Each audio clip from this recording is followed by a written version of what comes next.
ভাঙা মন আর ভাঙা বিছানা আপনার মনে যে আগুন ধরাবে তা কখনোই গরম ভাত আর নরম বিছানা ধরাতে পারবে না। স্বপ্ন তো সবাই দেখে, তবে কেন সবাই নিজের স্বপ্নকে পূরণ করতে পারে না জানেন কি?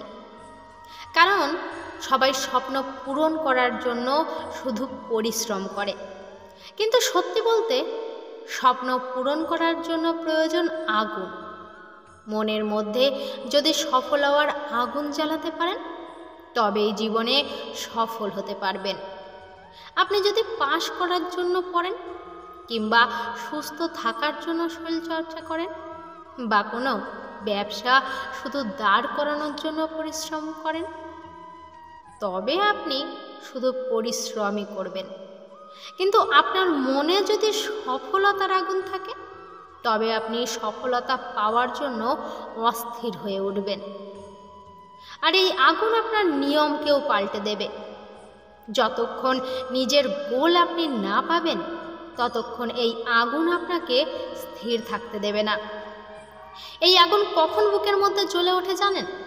যখন বারবার পরিশ্রম করেও আপনি যখন সফলতা পাবেন না, বারবার চেষ্টা করেও যখন আপনি ব্যর্থ হবেন, যখন আত্মীয় বন্ধু সবাই বলবে তোর দ্বারা কিচ্ছু হবে না, অন্য পথ দেখ, যখন বারবার ব্যর্থ হয়ে আর নিজের বাবা মার চোখের দিকে তাকাতে লজ্জাবোধ হবে আপনার, যখন নিজের বৃদ্ধ বাবা মাকে পরিশ্রম করতে দেখেও তাদের কিছু বলার শব্দ বার হবে না আপনার মুখ থেকে, কারণ আপনি ব্যর্থ, যখন একান্তে চোখের জল কখন যে গড়িয়ে যাবে এগুলি ভেবে আপনি বুঝতেও পারবেন না, ঠিক তখনই মনের মধ্যে থেকে আপনার অন্তরাত্মা বলে উঠবে সব পাশে রেখে আর একবার শেষ চেষ্টা করে দেখা যাক।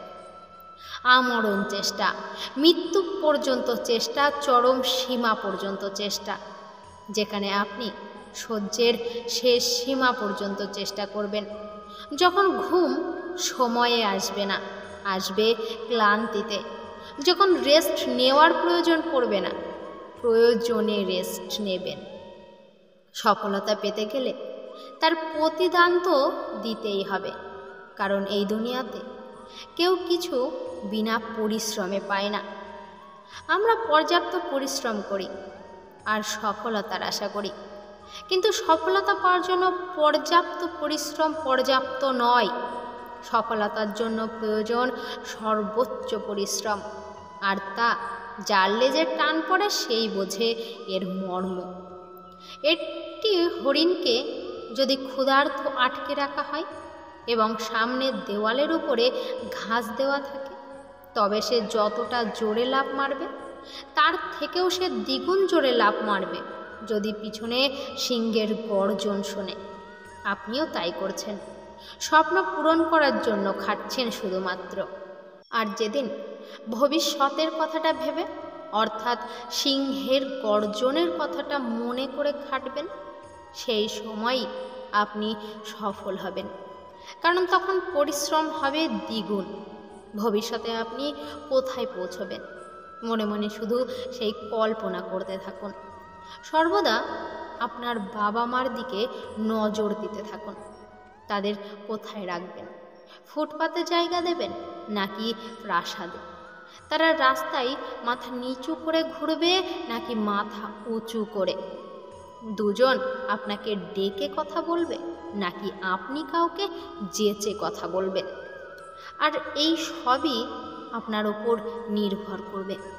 আপনি যেমন কর্ম করবেন আপনি তেমনই ফল পাবেন। আজ আপনি যেখানে আছেন এটি আপনার অতীতের কর্মের ফল। ভগবানকে দোষ দিয়ে কোনো লাভ নেই, বরং ভগবানের ওপর বিশ্বাস রেখে এগিয়ে যান। আর ধন্যবাদ দিন ভগবানকে যে তিনি আপনার সামনে এই ভিডিওটি পাঠিয়েছেন। মনে রাখবেন, ভগবান কারো ভাগ্য লিখে রাখে না, ভাগ্য করে নেওয়ার সুযোগ দেন আমাদের। আমরাই নিজের কর্ম না করে ভাগ্যের ওপর দোষারোপ করি, নিজেরা অলস জীবনযাত্রা কাটাই। এবং ব্যর্থ হওয়ার পর ভগবানকে দোষ দিই। আজকের মতো এই পর্যন্তই। দেখা হচ্ছে পরের ভিডিওতে। ততক্ষণ সবাই খুব ভালো থাকুন, সুস্থ থাকুন এবং যাওয়ার আগে চ্যানেলটিকে সাবস্ক্রাইব করে রেখে যেতে ভুলে যাবেন না। ধন্যবাদ।